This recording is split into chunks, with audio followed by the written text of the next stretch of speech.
მოგესალმებით. გამარჯობა. ჩვენ თქვით ანონსში დავთვალეთ 140 დღე გავიდა ჩვენი ბოლო შეხვედრის შემდეგ. ვიცი, რასაც ფიქრობს ახლა მაყურებელი და ეძებს ალბათ ჩვენ ყოფილ თანაწამყვანებს, დათო ტურაშვილს და ქეთი დევდარიანს, მაგრამ გვერწმინეთ ჩვენ ბევრად უფრო მეტად გვწყდება გული ვიდრე თქვენ, მათი არ ყოფნის გამო, მაგრამ იმედი გვაქვს, რომ ისინი სტუმრად მაინც ხშირად მოვლენ ჩვენთან.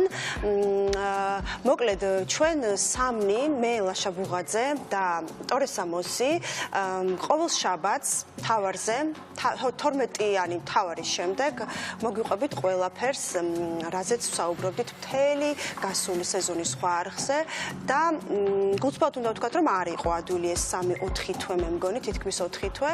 ძალიან ბევრი რამ შეიცვალა, შესაძლოა ჩვენს შევიცვალეთ და დაგვაკვირდეს არ ვიცი მაყურებელი, მაგრამ უფრო მეტად ბრძოლის უნარიანები გავხდით მე მგონი, დაგვეწია ძალიან მაგარი ახალი წიგნები და სამწუხაროდ ჩვენი ქვეყანა არ გვაძლევს იმის საშუალებას და მიმდინარე ამბები, რომ თემა გამოილიოს, ამიტომ უამრავი თემა დაგროვდა, რაც თქვათ თქვენთან ერთად არ შეგვიჯამებია ჩვენ და რა ვიცი მე ალბათ ახლა პირველ რიგში სიტყვა უნდა გადავცე ჩვენ ახალ თანაწამყვანს, იმიტომ რომ ძალიან გვიხარია მისი შემოერთება ჩვენს ეთერში. ცხადია მეც. კი, კეთილი იყოს შენი ფეხი, კეთილი იყოს მოკეთ ჩვენი ეს პირველი ახალი ეთერი ახალ არხზე. კი ბატონო, მადლობა. მე ძალიან მიხარია რომ თქვენთან ერთად ვარ, ბუნებრივი არის რომ ყოველთვის გიყურებდით ხოლმე და ძალიან სასიამოვნო სიურპრიზი აღმოჩნდა ის რომ მე უნდა ყოფილიყავი თქვენთან ერთად. ცხადია მეც გული მწყდება რომ ქეთი და დათო არ იქნებიან ჩვენთან ერთად, მაგრამ წავყვებით ასე ვთქვათ და დარწმუნებული ვარ რომ მაყურებლისთვის ბევრ საინტერესო რაღაცას შევეხებით, მით უმეტეს რომ შენ თქმის არ იყოს ლიტერატურა ამ ქვეყანაში ძალიან ცოცხალია პროცესი, არასოდეს არ წყდება და ამას ეწევა ხოლმე ისეთი მოვლენები, რომლებთანაც ლიტერატურას ყოველთვის აქვს კავშირი, იმიტომ რომ ლიტერატურა გვიხსნის იმას ხშირად, რასაც ესე მის გარეშეც და უფრო რთულად ვხედავთ და მე დღეს მგონია რომ ბევრი რაღაც დაგვიგროვდა ამ დღეების განმავლობაში მეც და თქვენც რომ მოუყვეთ ჩვენ მაყურებელს ლიტერატურაზეც და იმაზეც რაც ჩვენ გარშემო ხდება ზოგადად და ყველას გვაწუხებს. ასე რომ მადლობა რომ ასე წარმადგინეთ. კარგად მიგიღეთ. კარგად მიგიღეთ.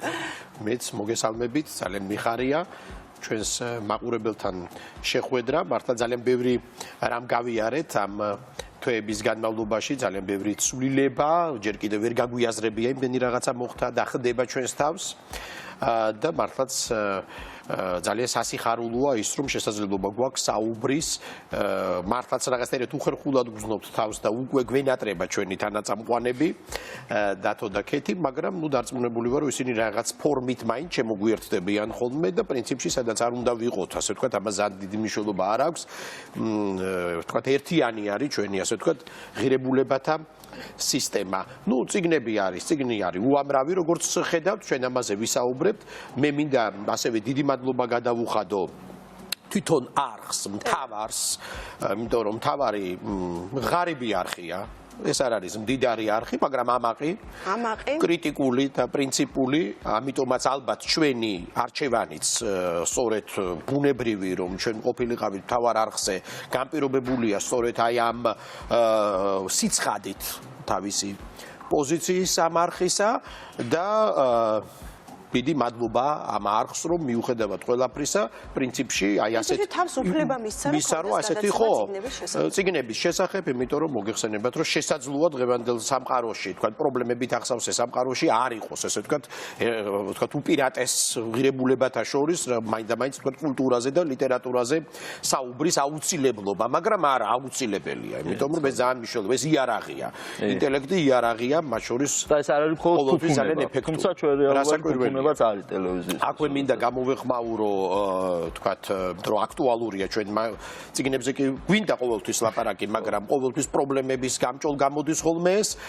მინდა გამოვეხმაურო არხის ერთ-ერთ დამფუძნებელს და მის ოჯახს გიორგი რურუას, რომელიც დღეს ტყვეობაშია, მასაც მინდა მადლობა გადაუხადო, რომ ძალიან დიდ რისკს შეიცავს. თანამედროვე საქართველოში ბიზნესმენისაგან რომ მან სწორედ ხელისუფლებასთან აი ასე კრიტიკულად დაპირისპირებულ არხზე, ასე ვთქვათ, არხში ჩადოს თავისი ინტელექტუალური თუ ფინანსური რესურსი და გამძლეობას რასაკვირველია და მის ოჯახსაც მინდა რომ უსურვო გამძლეობა. დანარჩენზე ვისაუბრებთ. მეც კი ერთდები ამ ნაწილში მით უფრო. ჩვენ ვახსენეთ ლიტერატურული პროცესები და ის რომ გავლენა ძალიან დიდი აქვს ხოლმე სოფლიოს მაგალითები რითაც მივხვდებით, იმიტომ რომ ასევე არ ვიყავით ეთერში მაშინ, როდესაც ძალიან გახმაურებული, მაგალითად და ჩვენი ერთგული მაყურებლისთვის ყოველთვის სასურველი პერიოდია ხოლმე, როდესაც ნობელის პრემიაზე მიდგება საუბარი, ხო? განსაკუთრებით მნიშვნელოვანი იყო პიტერ ჰანდკეს ამბავი.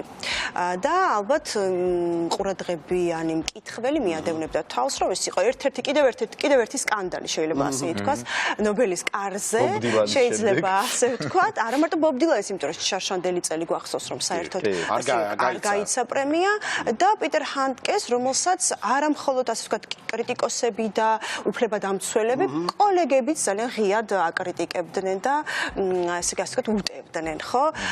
დიდი ამბავი იყო ასევე, რამდენიმე დღის წინ გახდა ცნობილი, ყველასთვის საყვარელი და მე ვიცი რომ საქართველოში ძალიან უყვართ მილან კუნდერა, რომელსაც 40 წლის შემდეგ საფრანგეთში ჩეხეთის ელჩმა პირადად მიუტანა ის დოკუმენტი, რომლითაც მას ამდენი წლის შემდეგ დაუბრუნდა მოქალაქეობა, ჩეხეთის მოქალაქეობა და კიდევ ერთი გამაოგნებელი ამბავი, რომელსაც მე ვფიქრობ, რომ რამდენიმე კვირა ზედიზედ გარდიანს მოუწია ძალიან ისეთი სკანდალური ამბების გაშუქება, გულისხმობ ალბერ კამიუს ირგვლივ და თავს დატეხილ ამბავს, ჩვენი საყვარელი მწერლის, კი ბატონო, თუმცა ცხადია, რომ მისი ბიოგრაფი თავის ძველ ნაწერებში ამაზე მიანიშნებდა კიდეც ახალი ნაშრომის მიხედვით გახდა ცნობილი, რომ მისი მკვლელობა ვერსია ცხადია, მისი ავტოავარია, რომელიც საფრანგეთში პარიზში მოხდა, შესაძლოა, რომ ყოფილიყო დაგეგმილი სპეცსამსახურების მიერ და კონკრეტული გვარიც იყო მითითებული, ვისაც შეიძლება დაეგეგმეს და რა თქმა უნდა, ამან უკვე ორად გაყო საზოგადოება, ზოგი ამბობენ, რომ ჩვენ ამ შესახებ ისედაც ვიცოდით, ზოგი ამბობს, რომ ეს ჯერ კიდევ კვლევის საგანი შეიძლება იყოს ვერსია. ეს არსებობდა, შეგვიძლია ესე ვთქვათ, მაგრამ ეს თავიდან აფეთქდა ეს ამბავი და თითქოს უფრო მტკიცებულებებით გამყარებული. იცი რა, ეს იმიტომ ხდება, რომ რაღაც უცნაურ ადგილას არის ავარია მომხდარი თავისთავად და მოკლედ. გზაზე სადაც არაფერი არ არის, ხელის შემშლელი, არც მოსახვევია, არც ის არის. ეს ხო თავიდანვე დაზიანებული საბურავის ვერსიაც იყოს. დაზიანებული საბურავი იყო ოფიციალური ვერსია და თავიდანვე გაჩნდა ეს კითხვის ნიშანი, რომ რატო შეიძლება იქ ისე ვერ დაიმორჩილოს საჭირო შეასკდა ასე ვთქვათ ხეს და ანუ ესეთი ტიპის კატასტროფა რატო შეიძლება მომხდარიყო, მაგრამ საბოლოო ჯამში ხა ამოვიდა ზედაპირზე რომ ეს ეჭვები და ჩვენ ვისაც ძალიან გვიყვარს ალბერ კამიუს ხადია ჩვენთვის მოკლედ რაღაცნაირად თავიდან ხადია იმიტომ რომ 46 ძალიან პატარა ასაკი ნით უმეტეს ლიტერატურისთვის ლაშა დამეთანხმება 26 წელი ისეთი არის მერე წერს როგორც წესი მერე წერენ ხოლმე კიდე უფრო თუმცა ალბერ კამიუ ის ადამიანია რომელმაც თავიდანვე მოახერხა ასე. კი ბატონო.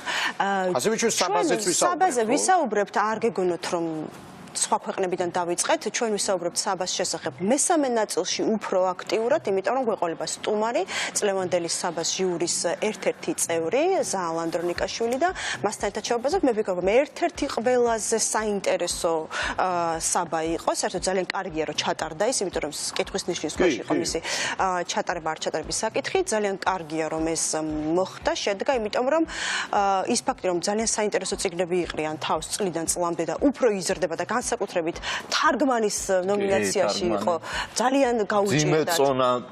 ძიმეწონოსანი შერკინება იყო ასე ვთქვათ. კი ბატონო, ბნებებიც იყო შესაბამისი. და მე აქვე ვიტყვი რომ შეიძლება დღეს ვერ მოვასწროთ ყველაფერზე საუბარი, მაგრამ გეგმაში გვაქვს რომ ყველა შაბათს გადავანაწილოთ საბას შორტ მოკლე ნუსხაში მყოფი წიგნები და ვისაუბროთ, იმიტომ რომ ძალიან საინტერესო ტექსტებმა მოიყარა თავი, მართლაც შეიძლება ითქვას რომ რამდენიმე ადამიანს ერთად გულშემატკივრობდი ერთ ნომინაციაში ასე ვთქვათ.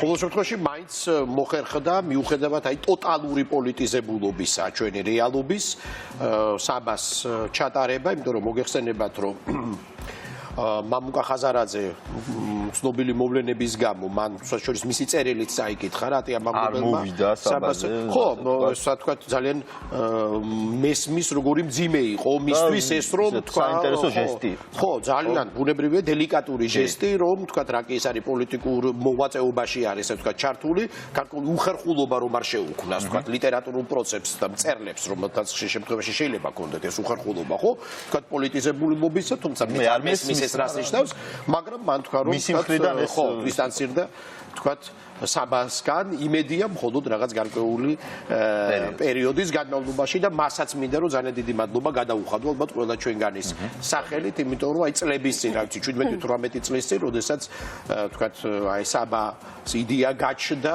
მართლაც მთელი ამ წლების განმავლობაში ნამდვილად ძალიან ესეთი კულტურული დისტანცია ჰქონდა ხოლმე დამფუძნებელს TBC ბანკს, მამუკა ხაზარაძეს და რასაკვირველია არასოდეს ეს გამორიცხულიც არის რომ ვინმე ჩარეული ამიტომაც შეგიძლია ვთქვათ, რომ საბა მოიპოვა, ასე ვთქვათ, ის რეპუტაცია, რომ მთავარი ლიტერატურის მოვლენად იქცა და მაინც ახლა არ მინდა დავაკნო სხვა არაერთი კარგი პრემია არსებობს უკვე ქვეყანაში, რაც დასაფასებელია, მაგრამ საბა არის ხოლმე მაინც ესეთი მთავარი ნებათაღელვის ადგილი და ესე მთელი წელი ადამიანები ამას ელოდებიან. ეს სანდოობის გამო. და ზუსტად მაგან შექმნა ეს სანდოობა, რომ ყველამ ვიცით, მიუხედავად იმისა, რომ შეიძლება რაღაცები ეწყინოს, გაბრაზდეს ის, მაგრამ საბოლოო ჯამში ყველამ იცის, რომ ამაში ჩართული არ არიან დამფუძნებლები და ვიღაც ერთი ადამიანის ნებით არ ხდება, ასე ვთქვათ, ამ პრემიის გადაცემა და ეს ძალიან დასაფასებელია, რომ მან ეს კიდევ ერთხელ საქართველოზე, სადაც ერთი ადამიანის ნებით ხდება თითქმის სამწუხაროდ და განსაკუთრებით,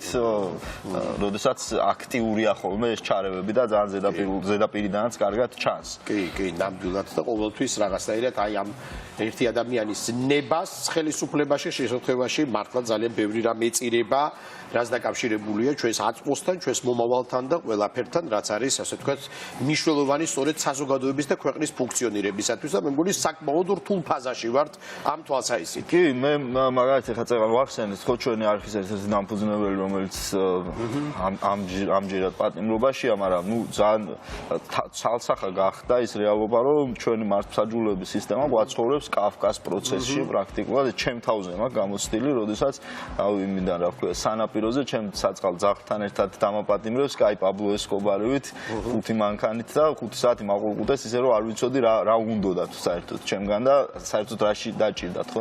ეს ბოლო მოვლენები არის კიდე უფრო სადაც უნდა, როდესაც პოლიტიკოს თავს ესხმიან და რო გონია რომ სისხლის სამართლის საქმე აღძრეს, რომ ის ვინც თავს დაესხა, მის წინააღმდეგ რაღაც მოქმედება მაინც განახორციელონ, ასე ვთქვათ, უბრალოდ აღმოჩნდება, რომ პოლიტიკოს ედავებიან ორგზის საქართველოს ჩემპიონის ძიუდოში, ორგზის საქართველოს ჩემპიონის ეს ყველაფერი ხო არის შეუძლებელი არ გაგახსენებს, ხო ეს იოზეფ კრო იგვიძებს და რო ვერ ხვდება მის თავს რა ხდება.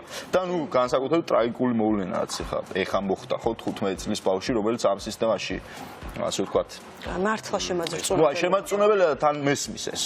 და არ გაგახსენა დემურსტურუას ამბავი, იმიტომ რომ იქ არსებობდა ეჭვმიტანილი, ასე ვთქვათ. კი, კაცო, და ის კაცი თავისუფალია. ის კაცი თავისუფალია და ზუსტად ესე არის.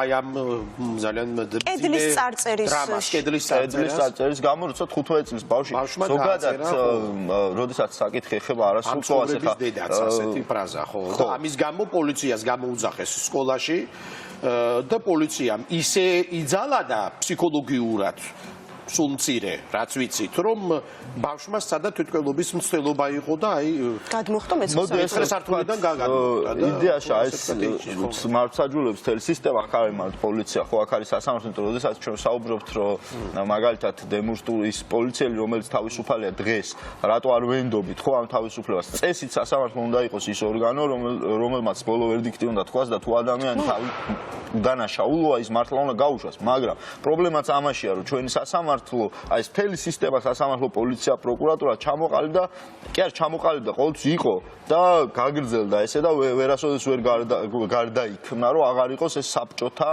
მანქანა რომელშიც ყველაფერი ნორმას ისე გვაჩეჩებენ ხო და ოღონდ კალენდარზე უკვე 21 საუკუნეა ის რაც საბჭოთა კავშირის პერიოდში ესე არ ჩანდა ვთქვათ და ადამიანების ტოტალიტარულ სისტემაში ესე ცხოვრობდნენ რომ ეს იყო ნორმად ქცეული ხო ეს უკვე ძალიან ცხადად ჩანს რომ გარეთ სხვა რაღაცები ხდება, სამყაროში სხვა რაღაცები ხდება და ეს სისტემა სულ უფრო არაადეკვატურია და ამის გარდაქმნას ჩვენ ვერ ვახერხებთ, იმიტომ რომ რაღაცნაირად ტრადიციასავით მივიღეთ თითქოს რომ ეს სასამართლო სისტემა ზუსტად ესეთი უნდა იყოს და არ უნდა იყოს, არ შეიძლება რომ ესეთი იყოს, ხო? არ შეიძლება რომ ადამიანები მუდმივად ცხოვრობდნენ აი იმ წიგნში, ხო? ეს ძალიან შემზარავია თავისი არსით და მე მახსოვს ჩემი განსწავლისა პირველად ეს წავიკითხე. ეს იყო რაღაცა რომ ნუ აი როგორ შეიძლება ეს მოხდეს, მაგრამ მე ნელა გავაცნობიერე რომ ამაში ცხოვრობ პროცესს გულისხმობ. ხო, პროცესს გულისხმობ, იმიტომ რომ ზუსტად ეგ არის რა. აი კიდე მეორე თუ დაგვიბარეს მე და გირჩის ლიდერები და რო გითხრეს რომ ჩვენ ერთ წელი გისმენდით და რას ისმენდით რატომ ისმენდით სატელეფონო მოსმენებზეა საუბარი სატელეფონო მოსმენებზეა საუბარი და გითხრეს რომ ჩვენ თქვენ ლაპარაკში ვერაფერი სისხლის სამართლებრივი დარაშაული ვერ აღმოვაჩინეთ ნუ აი ხო სიგიჟია ჩვეულებრივი რა უნდა აღმოეჩინათ ეხლა აი ჩვეულებრივი ლოგიკა არა შინაგანი ლოგიკა არა რა და თავს გზნობ ძალიან დათქმულად იმიტომ რომ როცა რაღაცაში შინაგანი ლოგიკა არ არსებობს იმიტომ რომ კაპრიზივით გახდა ეს ბოროტება და დანაშაული აი როგორც და მე მქონდა აბსოლუტური დაუცველობის განცდა აი უცბად მივხვდი რომ შეიძლება მოგიპარონ 5 საათი სადღაც იყო არის ვერც ვერავინ ვერ გაიგოს რომ შენ მოპარულ ხარ იმიტომ რომ ჩემ რო დამაკავოს მაშინ რომ გამოვედი მე გაიგო ხალხმა საერთოდ დაკავებული ვიყავ და ალოგიკური იყო ყველაფერი და მე წარმოვიდგენია იქ რო ხდება 15 წლის ბავშვი ხა იმისთვის ახ მეც დასრული კაცო შევარნაძის ისინი მახსოვს რა მენტები მაგ გამოვლილი ხო ბოლო და რა უნდა გამაკვირვოს ვიცი თავიდანვე რა მელოდება ასე ვთქვათ მაგრამ 15 წლის ბავშვებისთვის ეს აბსოლუტურად სხვა რაღაცაა და ვნახეთ კიდეც როგორ შეება და საშინელება რომ ამით დასრულა ეს არის ჯოჯოხეთა ეს ხო ერთხელ და სამუდამოდ სადღაც უნდა დავასრულოთ რამენაირად ჩვენ მაგრამ მეორე ამბავი არის შენ თქვი რომ შეიძლება ვერავინ ვერ გაიგოს რომ ასე ვთქვათ სადღაც ხარ და მეორე ამბავი არის გახმაურებული რაც ძალიან კარგად ვიცით სად არის ვაჟა ექიმი და როგორ ვთქვა ვერაფერს ვერ ვცვლით შეიძლება ასე ითქვას და როგორც ჩემთვის არის ცნობილი დაანონსებული არის კვირას ხვალ სულელობა ოჯახის წევრებმა დაანონსეს 11 საათზე რესპუბლიკის მოედანზე შეკრება და შემდეგ საკუთარი მანქანებით თუ არ ვცდები წასვლა იმისთვის რომ ალბათ ასეთ მშვიდობიანი თეთრხალათიანი რაღაცა პერფორმანსი შეიძლება ასე ითქვას კიდევ ერთხელ მიიქციონ ყურადღება ეს რაც ვიცით და ვერ ვცვლით მაგრამ ეგეც ისეთია მოდი ესე ვთქვათ რა როდესაც ქვეყანას მართავს იდეებისგან და ღირებულებებისგან დაცლილი ადამიანი და მე მისი მარიონეტული რაც დაჯგუფება სამწუხაროდ ეს უკვე ის ხდება ლოგიკური ხდება ხო და რაც ვნახეთ ჩვენ ხალ უნდა შევეხოთ გვინდა არ გვინდა იქაც ფიგურირებდა ერთ საინტერესო წიგნი და მაგას გადავალ ბიძინა ივანიშვილის ინტერვიუ ხო სადაც მან თქვა ესეთი კატასტროფული რაღაც რომ სამშობლო თუ სახელმწიფო ქვეყანა თუ სახელმწიფო რაც არის ერთ-ერთში ასე ვთქვათ რუსული ნარატივი რომ საქართველოს არ შეიძლება იყოს სახელმწიფო ეს არის ჩოხების ქვევრების და იმის ქვეყანა და სახელმწიფოს რაში გვჭირდება რომ ქვევრი არ გაგვიტყდეს რა და ეს არის კატასტროფა როცა ქვეყანა სახელმწიფოს ან ქვეყანას მართავს ადამიანი რომელიც ესე ხედავს და ვერ აცნობიერებს იმას რომ 21 საუკუნეში მთავარიო სამშობლო არა ვიგვინოთ მან მთავარი კი არა იმისოდაც უნდა ჩაასხა თუ ქვევრი არ არის არა იმის გაცნობიერება არის მნიშვნელოვანი რომ არანაირი ქართველი ერი ქართული სახელმწიფოს გარეშე არ არსებობს ან ამის გაცნობიერება არის უაღრესად მნიშვნელოვანი რატო იმიტომ რომ თანამედროვე სამყაროში შენ ხარ ან ეთნიკური ჯგუფი რომლის მთელი ფუნქციაც არის ის რომ რაღაც ტაკიმასხარა იყო და შეინახო შენი ქვევრი და მე ვიღაც ცენტრიდან ჩამოსულ ტიპს ამით გაუმასპინძლდე ან შენ ხარ ერი სახელმწიფო რომელსაც აქვს თვითყოფადობა რომელსაც აქვს თავისი მიზნები რომელიც ცხოვრობს და რომელიც არ არის დაფუძნებული მხოლოდ რაღაც იმაზე რა ვთქვი სისხლის მიერ ნათესაობაზე ანუ ქართველი ერი ნიშნავს ყველა ეთნიკური წარმომავლობის ადამიანს რომელიც საკუთარ თავს მიიჩნევს ქართველად და ქართულ კულტურაში აღზრდილ ქართულ ენაში ცხოვრობს, ხო? აი ლიტერატურა ეს ყველაზე კარგად გამოაჩენს ხოლმე ამას, იმიტომ რომ ლიტერატურაში მაგალითად ქართველი მწერალი ნიშნავს მწერალს, რომელიც ქართულ ენაზე წერს. ისიც ქართველია, თქვათ, ვინც არ წერს ქართულ ენაზე, მაგრამ ქართული ლიტერატურა ნიშნავს ქართულ ენაში ცხოვრებას. ეს არის ერიც, ანუ ერი ნიშნავს იმას, ვისაც აქვს სახელმწიფო. და ერთობა ადამიანების, რომლებიც ამ სახელმწიფოში ცხოვრობენ და თვლიან, რატო ხდება ეს ამბავი, ხო? ანუ ხდება იმიტომ, რომ ჩვენ სახელმწიფოს არანაირი ამბიცია აღარ აქვს იმის გარდა, რომ არის ეგზოტიკა რუსი ტურისტებისთვის და ეგ პანიკაც გავიხსენოთ ხო რომ ვაიმე რუსი ტურისტები არ ჩამოვლენ იმიტომ რომ თუ შენ ქვეყანას ესე ხედავ რომ შენი ფუნქცია არის ეგზოტიკა რუსი ტურისტისთვის რუსი ტურისტის თუ აღარ ჩამოვიდა ფუნქციას აღარ ხედავ და იმიტომ გემართება პანიკა და მე რიცხვი მოგვაჩვენა რომ საპანიკოც არაფერი არ ყოფილა ხო ნამდვილად იმიტომ რომ პირველად მოხდა მე მგონი ამდენი ტურისტის შემოდინება სულ სხვა ქვეყნებიდან და ჩვენთვის ძალიან მნიშვნელოვანი ქვეყნებიდან ასე საბოლოო ჯამში დაждდა რიცხვი და რიცხვები ყოველთვის სიმართლეს ამბობენ ხო რიცხვი რომელსაც გვიწევს რომ ხო მაგრამ მე მიყვარს ხოლმე რომ მათემატიკასთან ყველანი უმარცხდები. შენახსენე ლიტერატურა და მეც მინდა ნამდვილად ყოველგვარი ვთქვათ, ესე შეიძლება აბსტრაქტულად მოგვეჩვენოს ეს ასოციაციები, ვთქვათ, ძალიან კონკრეტულ რაღაცა საოცრად უნიკალურ გაბედულებასთან და სიმამაცესთან, რომელსაც ავლენს ვაჟა გაფრინდაშვილი და რომელიც იქცა ფაქტორად, იქცა სიმბოლოდ, ხო? და ძალიან რთულია ეს ტვირთი, ხო? ეს ცხადია, ჩანს რომ ეს მისი არჩევანია, ეს არის მისი სამოქალაქო და ეროვნული არჩევანი, მაგრამ როდესაც ადამიანი იქცევა ხოლმე ფენომენად, ეს კიდევ უფრო ამძიმებს კონკრეტული ადამიანის შესაძლებლობებს. თუ როდესაც აი ამ რაღაცა სისტემის ტყვე ხართ, წარმოიდგინეთ რა სისტემის, ხო? პრინციპში ეს არის, ვთქვათ, ცხინვალის იზოლატორში, ციხეში, რომელიც არის დაქვემდებარებაში, თავისთავად ცხადია, კრემლის და რუსეთის სპეცსამსახურების და ასე შემდეგ და შენ როგორც უკვე ფენომენი დგახარ იმ არჩევანის წინაშე, უბრალოდ ვაჟა გაფრინდაშვილი ამ პერიოდის განმავლობაში გვაჩვენებს, რომ არჩევანი არც უდგას, რომ მისი თავისუფლება თუ ღირებულება. თქვათ, პრინციპი რომ ის არის საქართველოში თუ უბრალოდ ბუნებრივი ადამიანური თვითგადანჩენის ინსტინქტი. ძალიან რთული დილემაა. ურთულესი. პრინციპში ამიტომაც თქვი რომ რაღაცნაირად ისეთი პარადიგმა, დისკურსია, ქართული ლიტერატურა დაიწყო პრინციპში ამ დისკურსით. შუშანიკის წამებაც ეს არის მე-5 საუკუნის ადამიანი დათმობს თავის პრინციპს, თქვა შუშანიკის შემთხვევაში ქრისტიანობას, რწმენას, რომელიც ფილოსოფიური არჩევანია, ეგზისტენციალური არჩევანია, თუ დახვება, თქვა ვარსკენის, ანუ სისტემის ნებას და დათმობს. მუდმივად, როგორც ჩანს, საქართველოს სხვა პარადიგმაში, სულ არჩევანის წინაშე ვდგავართ და ეს არჩევანი კიდე სულ არის დაკავშირებული ყოფნა არ ყოფნასთან. აი საიწავა საქართველოს, წავა ამ ევრაზიული სივრცისკენ, პუტინიზმისკენ და ეხლა სწორედ ეს ხდება. შენ პანიკა ახსენე. შედეგში ისტორიულად პრინციპში პანიკური რეალობაა. დღეს საიწავა საქართველოს დასავლეთისკენ, რომელიც საკმაოდ ისეთია დღეს, საკმაოდ დაბნეულობები შეინიშნება, ხო, დასავლეთშიც, ხო? ასე ვთქვათ, სიმყარის და სიმტკიცის თვალსაზრისით თუ პუტინიზმისკენ, რომელსაც გაცხადებული არჩევანი აქვს, რომ ევრაზიული მოდელი უნდა აღდგეს, ხო? და ვაჟა გაფრინდაშვილიც უკვე არის აი ამ ელემენტის სიმბოლო. კი და ერთი რაღაცა მნიშვნელოვანი რომ ვაჟამ დღევანდელი რეაქციებიდან წევან მთავარში უსმენდით ხო ერთად რომ საკრებულოს დეპუტატის რეაქციას და მე აი ის რაც წარმოუდგენელი რაღაც მაგრამ რეალურად ვაჟა გაფრინდაშვილმა თავისი ქმედებით ამ ხელისუფლებასაც შეუქმნა საფრთხე. და ყველას საფრთხე კი არა, დისკომფორტი, მოდი ეს ვთქვათ, რატო? იმიტომ რომ როდესაც შენ ხარ ღირებულებებისგან დაცლილი და საკითხს ესე უყურებ რა, სახელმწიფო არ გესმის საერთოდ, რატო არის მნიშვნელოვანი? სახელმწიფო ზუსტად იმიტომ არის მნიშვნელოვანი, რომ ეს ვერ გაგიბედონ. და ვაჟა გაფრინდაშვილისთვის მარტივი არის, ხო, თითქოს ეს ძალიან რთულ ცდუნებას უძლებს, იმიტომ რომ თავარი ერთი სიტყვა უნდა თქვას, რომ კი მე დავარღვიე საზღვარი და ამ კაცს გამოუშვებენ. ეს კაცი დგას და ამბობს, რომ არა საზღვარი ვიცი მე საქართველოს საერთაშორისო აღიარებულ საზღვრებში. ურთულესი გამაოგნებელი. ეს არის გმირობა. ეს არის სამოქალაქო გმირობა, ხო? და პრობლემა როდის ჩნდება? პრობლემა ჩნდება მაშინ, როდესაც ეს გმირობა არ ემთხვევა შენივე სახელმწიფოს გამოხატულ პოლიტიკას, ხო? ცხადია. პრობლემა ეგ არის ზუსტად, რომ ჩვენ სახელმწიფო რისთვისღა უნდა გქონდეს, თუ ჩვენ არ შეგვიძლია ის ერთი ვაჟა გაფრინდაშვილი დავიცვათ და გამოვიხსნათ.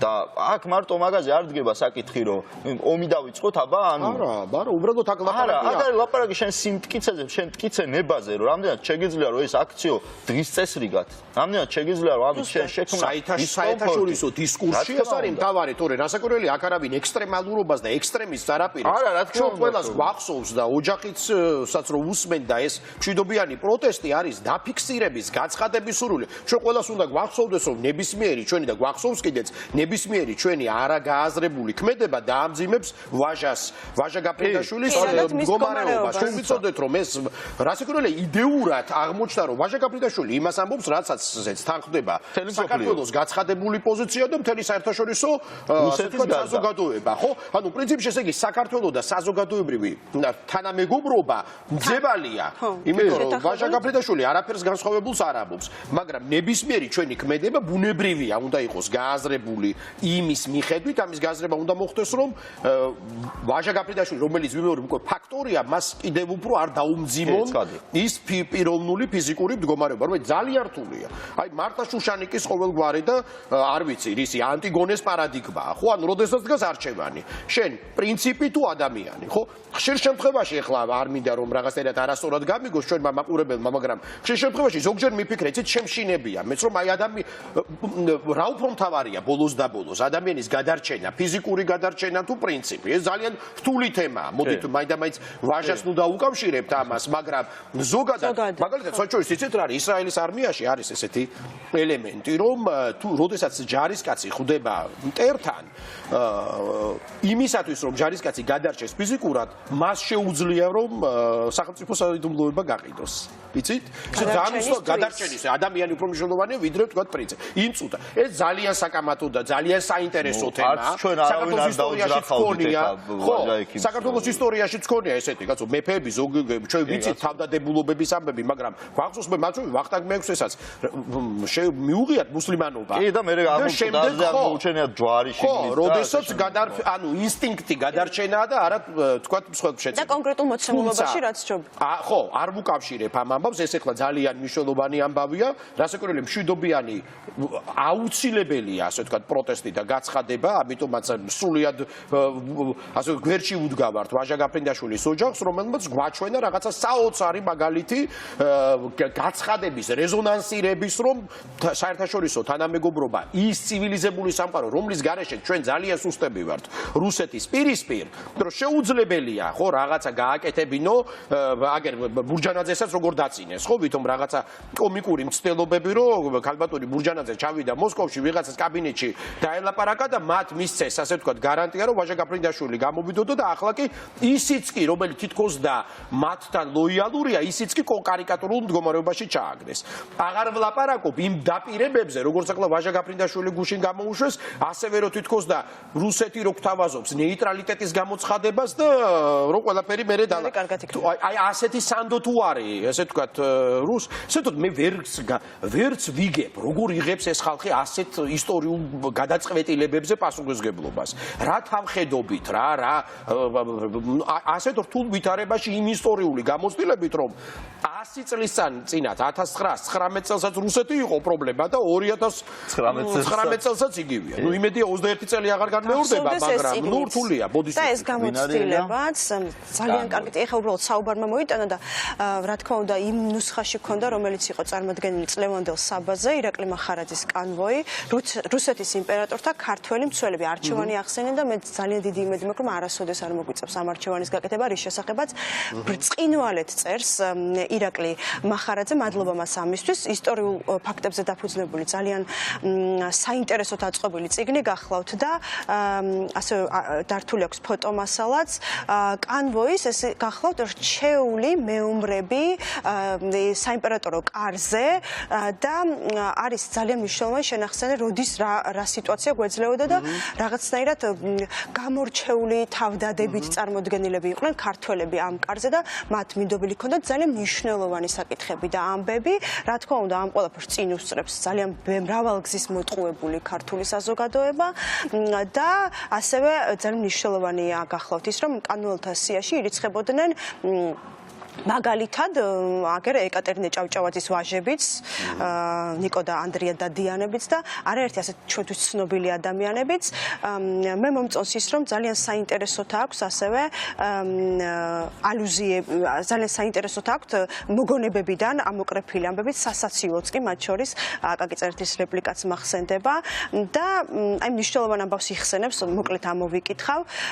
ერთი საინტერესო ამბავი გამახსენდაო, წერს ავტორი, დრამატურგს და საზოგადო მოღვაწეს გიორგი შერვაშიძეს თავის დეიდაშვილისთვის პოეტ მამია გურიელისთვის შეუთავაზებია ხელის არ ჩამომთმებელთა საზოგადოება დავაარსოთო.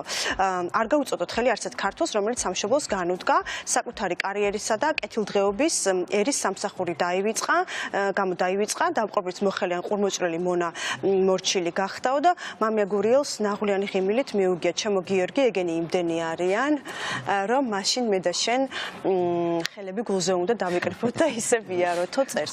ძალიან მაგარი წიგნია, უბრალოდ ძალიან რთული იყო თვალის გასწორება იმ ბევრი მნიშვნელოვანი და მტკივნეული საკითხისთვის, რომელიც წიგნში არის, მაგრამ ეს არის ჩვენი ისტორიის ნაწილი და ჩვენ არ უნდა ვეცადოთ ხოლმე რომ ისტორიიდან გავაქროთ და ამოგვიჯოთ ის რაც იყო, იმიტომ რომ აი ეს წიგნი სწორედ იმიტომ არის მნიშვნელოვანი ალბათ მოზორდობის ასაკიდან წასაკითხი რომ ვიცოდეთ, ხო, ასეთი მოცემულობა გქონია და მე ვიბრძოლოთ იმისთვის რა უნდა გავაკეთოთ, რომ ამ მოცემულობაში არ აღვნიშნეთ, რომ ყველაზე ერთგული მსახურები არ აღმოჩნდეთ. აი, ჩემთვის იყო თუ არსებობს ამ წიგნში არის შემზარავი ციტატა, რო ამბობს ერთ-ერთი ცნობილი და დაფასებული ქართველი, რომ ისე რა ქვია, პატარა ერებიო გადაშენების გზაზე არიანო და აციო ჩვენო გავრუსდეთო რა აზრი აქვს ჩვენ ცხოვრებაში. ჩვენ ცხოვრებას თითქოს როგორც გამოსავალი გადარჩენა. ეხლა ხო ზუსტად ამას გვახოვენ სულ თავზე რომ ეს გითხრა რომ ჩვენ ვართ პატარა ერი, ჩვენ არ შეიძლება გქონდეს სახელმწიფო, ჩვენ ვერასოდეს ხელს ვერ გადაუძალავთ რუსეთს და აბა რაღა აზრი აქვს, მოდი ვიყოთ რაღაცა ეგზოტიკური რაც ცხოველები ვიცხოვროთ დიდი იმპერიის გარეუბანში კი არა და გუბერნიად სხვა ქვეყანაში ვიმუშაოთ. აი ეს წიგნი ზუსტად ეგ იყო ჩემთვის რომ ერთგვარი შეხსენება არის რომ ეს ყველაფერი არ დაწყებულა გუშინ და გუშინ წინ ეს ყველაფერი დაიწყო ადრე და ჩვენ ამას როგორც მაშინ გაუწიეს ხო სამოციანელების თაობამ წინააღმდეგობა პრაქტიკულად ეს უდიდესი სამუშაო და უმადური საქმე მოდი პირდაპირ თქვა ხო თავის წერა-კითხვის გამავრცელებელი საზოგადოებით თავისი იმით ამით ანუ თავისი ჟურნალ-გაზეთების გამოცემით ამ ცენზორებისთვის გვერდისავლით ეს ტიტანური შრომა ამ ადამიანებს რო არ გაეწიათ თავისი ინიციატივით და ყოველგვარი რაღაც სახელმწიფო ხოლგის გარეშე ხო ჩვენ დღეს აღარ ვიქნებოდით ქართველები და მოხდებოდა ის რაც ამბობდნენ მაშინ და რაც ამ წიგნში არის ასახული და მოყოლილი ხო? ამიტომ ეს პრინციპულობა ხო, ფაქტორი დღეს ხო განსხვავებით რატო შფოთად და რატო უბრაზობთ ხო? თქვათ იგივე ჩვენს ხელისუფლებაზე, რომელიც რაღაცა მხოლოდ სიმულაციით არის დაკავებული, რომ ვითომ ხელისუფლებაა, ხო? და სინამდვილეში რაღაცა ძალიან აბსოლუტურად კერძო და აბსოლუტურად გაუგებარი და აუხსნელი და არაგამჭვირვალე ბიზნებია რბილად რო ვთქვათ, მაგრამ ჩვენი შფოთვა დაკავშირებული იმასთან არის, რომ განსხვავებით თქვათ თუნდაც 100 წლის წინანდელ ამბებთან, ან თქვათ კიდე შორეულ ამბებთან, დღეს ჩვენი მოკავშირე არის დასავლეთი, ხო? ცივილიზებული სამყარო. დღეს სხვა ეპოქა დგას. ხო, ევროპა, ამერიკის შეერთებული შტატები, ანუ ის სამყარო, რომელიც იცავს და რომელიც უზრუნველყოფს ჩვენს სუვერენიტეტს, ჩვენს დამოუკიდებლობას. ეს ძალიან ფუნქციური, ძალიან რეალური რაღაც არის. ამ დახმარების უგულვებელყოფა ხდება ჩვენი ხელისუფლებისგან. არ გამოყენება. მეტიც, როდესაც თუნდაც ბოლოდროინდელ ამბებზე პროპორციული არჩევნების შემდგომ, ასე ვთქვათ, ამ დაპირების გაუქმებასთან და მოტყუებასთან დაკავშირებული მათ, ასე ვთქვათ, დასავლეთიდან მიღებული მართლა შეშფოთებული და ძალიან მნიშვნელოვანი შეშფოთების გზავნილები არ მიიღო ჩვენმა ხელისუფლებამ. როდესაც მოსამართლეების, უდიპლომო მოსამართლეების სამუდამოდ 2050 წლამდე და აგერ მეორედ მოსვლამდეა ამისა ხალხი დანიშნული მოსამართლეებად რომ თაობები გარდავლენდა ესენი ისე მოსამართლეები ანუ დასავლეთი ეუბნება რომ ეს არ შეიძლება ხომ აი ითქვა გაცხადებები გაკეთდა რომ ანუ ნდობა დაკარგა ხომ ძალიან ბევრმა ექსპერტმა ჩვენი არჩევნების მიმართ ზოგადად ამის უგულებელყოფა ხდება ანუ პრინციპში ხელისუფლება ნებით თუ უნებლიეთ ნებით როგორ ჩანს ტოვებს საქართველოს რუსეთის პირისპირ პოლიტიკური რუსეთის პირისპირ და მაშინ ძალა აღარა აქვს საქართველოს არც ვაჟა გაფრინდაშვილის თვის საბრძოლველი არც საკუთარი იდენტობის შემანარჩუნებელი და ასე შემდეგ და ასე შემდეგ და როდესაც შენ გინდა მე რომ თხოვო შველა როდესაც ის რეკომენდაციებს გაძლევდა დასავლეთს გულისხმობდა შენ ყურს არი ბერტყავდი იმიტომ რომ შენი ოლიგარქიული ასე ვთქვათ ინტერესები უნდა და შენი ძალაუფლების შენარჩუნების ინსტინქტი იყო გარდამტეხი მე ბუნებრივია ის დახმარების ხელს არ გამოგიწვდის როდესაც რჩევის დროს შენ მას ფაქტობრივად არ დაუჯერე მარტივად არა მარტო კაცო წარმოიდგინე ჯერ ხო პრობლემა იყო არაფორმალური მმართველობა მაგრამ არსებობდა ილუზია რომ ამ არაფორმალური მმართველობის პირობებშიც კი აი ვიღაცა კაცი არსებობს რომელთანაც გარდა ყველაზე კრიზისულ სიტუაციაში რაღაცაზე შეიძლება შეთანხმდე და დავაგდე და უცბად ეს კაცი აღმოჩნდა ტოტალური გადამგდები ანუ რაზე უნდა გელაპარაკოს პარტნიორმა, რაზე უნდა ელაპარაკო, რა თემაში, აი, რაზე უნდა დაგიჯდეს და რაზე უნდა შეგითანხმდეს, ხო? ანუ ყველა მნახა რომ ადამიანისთვის მისივე სიტყვას თავი მოიკლა პოლიტიკურ პროცესში. უბედურება არის მიზანი. უბედურება რაშია რომ ამ კაცის ამ პოლიტიკურ თვითმკვლელობას ეხლა ცდილობს რომ გადაგვაყოლოს ჩვენი შვილები მთელი ერის მომავალი და ეგ არის უბედურება რომ ეს კაცი გაჯიუტდა ამ თავის დეგენერატობაში, იმიტომ რომ გარშემო ახვევია პლუს კიდე ამ ყველაფერთან ერთად ლაქიების არმია, რომლებსაც ნახეთ ის ინტერვიუ, ხო? საათ ნახევარში მე ვნახე ეს არ გირჩევ ნახვას, ჯობია. არა, ვნახე ეს ამონარიდე. მაგრამ მართლა მოხერხება უნდა საათ ნახევარი გეჯდეს აი ამ პოლიტიკურ ფონზე ყოფი რაც ქვეყნის არაფორმალური მმართველი და საათ ნახევარის განმავლობაში ეს შეძინებდა თვალებში, რაცა ვერ დასვა ერთი კრიტიკული კითხვაც კი. და მე გამოხედე და ძალიან უნიჭოთ მლიქვნელობასაც ნიჭი ჭირდება. მაგრამ ანუ როგორ მოაწონოთ თავი ავტოკრატს ამას თავისი ნიჭი ჭირდება და ამ ხრივადაც ძალიან უნიჭო აღმოჩნდა ინტერვიუერი. ნენემ დაიწყო და ჩვენ კიდე რა ლოგიკურად რომ გავედით მაგ ამბავზე. კანოი მაგიტოს არის მნიშვნელოვანი ჩემი აზრით რომ მაგას გვახსენებს რომ ეს ყველაფერი რაც დღეს ხდება მომხდარა. და ამას აქვს ძალიან კონკრეტული ანტიდოტი. გამოცდილება რომ როგორც ხო ამიტომ არის რომ კარგი რომ ეს წიგნი ყველამ წაიკითხოს მე მინდა იმიტომ რომ ძალიან მნიშვნელოვანია გვესმოდეს რომ ეხა არაფერი განსხვავებული არ ხდება და არსებობს ასევე ძალიან ჩვეულებრივი გამოცდილი გზა როგორ შეიძლება რა რითი შეიძლება რომ ამ ყველაფერს დაუპირისპირდე ადამიანი როდესაც შენ ეს გაქვს და გინდა და გაქვს ეს თქვა პატრიოტიზმი პრინციპში სხვა არც არაფერი არ არის ხო თუ არა ერთგულება სახელმწიფოსი რომლის ფუნქციის დანიშნულებაც არის ის რომ ადამიანი იყოს დაცული და ვაჟა გაფრინდაშვილი არ ყავდეს შენ. ხო და დასული ვერ იქნები მცირერიცხოვანი ერი თუ კი შენი ძლიერ მეგობრებს და პარტნიორებს შენ არ უსმენ ელემენტარულ პატივისცემას არ ამეჯერეთ. და არ იყენებ ამ შესაძლებლობებს და ადეკვატური რაღაცა მცდელობებს ხედავთ მაგრამ როგორც წესი ეს არის ძალიან გარეგნული მცდელობები ჩვენი ხელისუფლებისგან ხო აი პლატფორმებზე დადიან თქვა ევროკავშირის წარმომადგენლებს ხდებიან მაგრამ ქმედითი არ არის სინამდვილეში შინაარსობრივად განცდა გვაქვს რომ ძალიან დისტანცირდება თქვა დასაბლური ასე თქვა აი ამ ელემენტების რომელიც ძალიან ფუნქციურია დღეს და სიმულაციურია აი დღესაც ხომ აღნიშნავთ ჩვენ ასე თქვა თავმჯდომარეობას ხო სინამდვილეში არის ესე იგი ადამიანები რომლებიც ბიუჯეტის ასე თქვა ეკონომიური ფაქტორის გამო არიან ეხლა მოყავთ ვითომ და ევროპული ზეიმისთვის მართლაც ვაჟა გაფრინდაშვილის მეუღლემ თქვა რა გვეზეიმება ამ კონტექსტში ეს არ არის ევროპულობა ამის დევალვაცია ხდება იმათი თვალი და შეხედე იმათი თვალი და ხო ეგ არის რომ სადღაც არის რაღაც ქვეყანა რომელიც აღნიშნავს იმას, რომ ინგლისურ ამბავში F-ის მერე G არის. შინარს ხო ეგა? ხო, ნუ ცხადია. აი ხო არა რომ საქართველოს რაღაცა რეფორმები გაატარა ჩვენ ახლა ისეთი დემოკრატია შევქმნით, რომ აი არიქა თავმჯდომარე დაგვირჩიეს. არა, უბრალოდ წესი არა 6 თვეში ერთხელ იცვლება და ამბანს მისდევს. ჩვენს მერე იქნება გერმანია ან რაც რეალურად ხარების ის არ გვერგება. არა, სასიამოვნოა, მაგრამ აი ეს ეროვნული პრობლემაა, რომ ხარდამჭერების, ასე თქვა, ჯეთი ხარდამჭერები არ არიან, ადამიანები არიან, რომლებიც ეკონომიკური ფაქტორის გამო და ზეწოლის გამო ან რაღაცა ტიპის ბოდის ვიხდი ყველასთან, მაგრამ ზოგ შემთხვევაში მონური ინსტინქტის გამო მოყვებიან თავიანთ ასე ვთქვათ გამგებლებს თუ სხვა პარტიულ უფროსებს მესმის ეკონომიკური შიშის ფაქტორი ეს ძალიან მნიშვნელოვანია ჩვენ ერთ ღარიბ ქვეყანაში მაგრამ არის საკმაოდ ისეთი სამბეშტავი პროცენტი რომელსაც მართლა მხოლოდ მონური ინსტინქტი აქვს ხო და მართლაც ეხლა კარტოფილის სტობრებს ალბათ არ დაარიგებენ დღევანდელ ამ გადაკეტილ იმაზე მაგრამ პრინციპში იდეა კარტოფილის სტობრაა ეს როდესაც შენ გეუბნებიან რომ ჩამოდი ეხლა და ითამაშე ზეიმი როგორ გახდა თავმჯდომარე საქართველოს ევროპულ სტრუქტურაში ხარდამჭერი.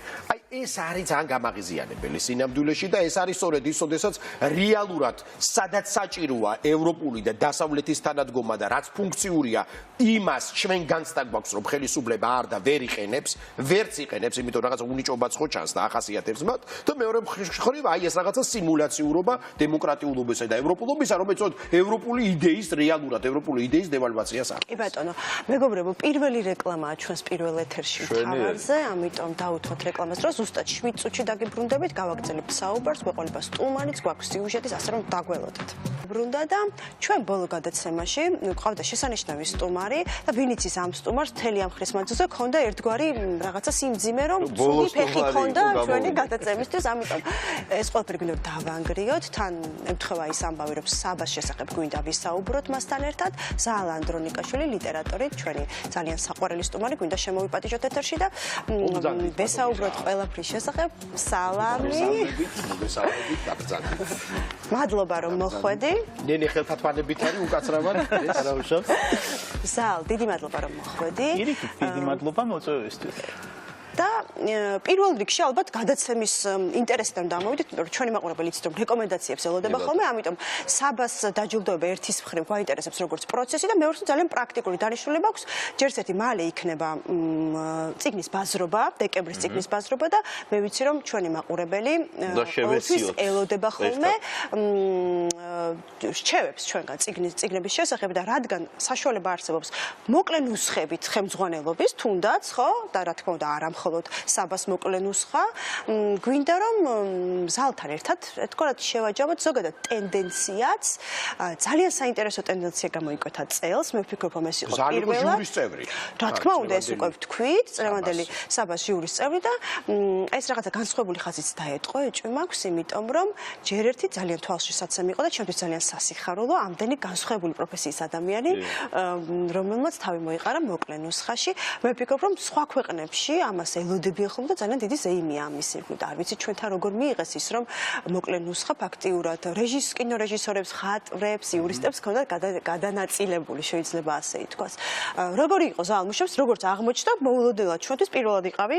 ჟიურის წევრი ამ ლიტერატურული პრემიის მოთვისეთი ნებათაღელვაც მოუყვათ ლევანდოვს კი სხვა საშუალო როგორც ამბობენ შედარებით ნაკლები ვიდრე ადრე მოხოლია ხოლმე პირველ რიგში ძალიან დიდი მადლობა მინდა გადაგიხადოთ ამ გადაცემაში მოწვევისთვის ძალიან მიხარია რომ აღზრდიქით და არსებობს ეს გადაცემა რომელიც მე ვფიქრობ რომ ჭირდება ქართველ მაყურებელს ძალიან კარგი გადაცემაა და იშვიათი საშუალება არის ფართო აუდიტორიამ ლიტერატურაზე გაიგოს რაღაცა ახალი მაშინ როდესაც თქო ამაზეც ვილაპარაკებ ცოტა ხანში ალბათ ესეც ალაპარაკოა პრინციპში ლიტერატურული კრიტიკა ძალიან ძიმეთ არის საქართველოში ცოტა იწერება და საერთოდ კითხველებს არა აქვს ბევრი საშუალება რომ რაღაცა გაიგონ იმის შესახებ რაც მათ აინტერესებს ხო ლიტერატურის შესახებ იმედია რომ ამჯერად ჩემი ფეხი მართლა ბედნიერი იქნება არა მარტო ფაქტია გადაცემისთვის კითხველი ჩვენც ველოდებით ხოლმე ხო იცი ხო რო გაკრიტიკებენ ხო წღის მაგრამ მე მიხარია კარგია იმდენად ცოტა ადამიანი ზოგადად აფასებს ამ რაღაცებს რომ ველოდები და მიხარია ხოლმე რა კარგია ვიღაცას რაღაცა არ მოწონებია და მე ეს გზდის მე ესე ვარ ხო არ მირჩევნია როდესაც რაღაცა კრიტიკულს წერენ ხოლმე ეს იძლევა საშუალებას რომ რაღაცა გაიზარდო სხვა კუთხიდან შეხედა ლევანდელი საბჭოთა ბეშტიები და გამოდევს სხვა შორის ესეც აი შენახსენე თქვა კრიტიკის ნომინაცია წელს ისე გასულ წელს არ გაიცა სუფთა ტექნიკური პრობლემაც იყო იმიტომ რომ ნუ იყო თავიდან შემოვიდა 3 ამ 3-დან 1 უბრალოდ არ აკმაყოფილებდა ფორმალურ კრიტერიუმებს და ისევ ასე ვთქვათ გადავწყვეტეთ რომ წელს არ გაგვეცა საბა და ეს წიგნები გადასულიყო მომავალ წელს მიიღოთ მაინც მონაწილეობა კონკურსში ხო ზალ ეს აქტი ნიშნავს ზოგადად რომ კრიტიკა არ არსებობს არ არსებობს ცოტა ხო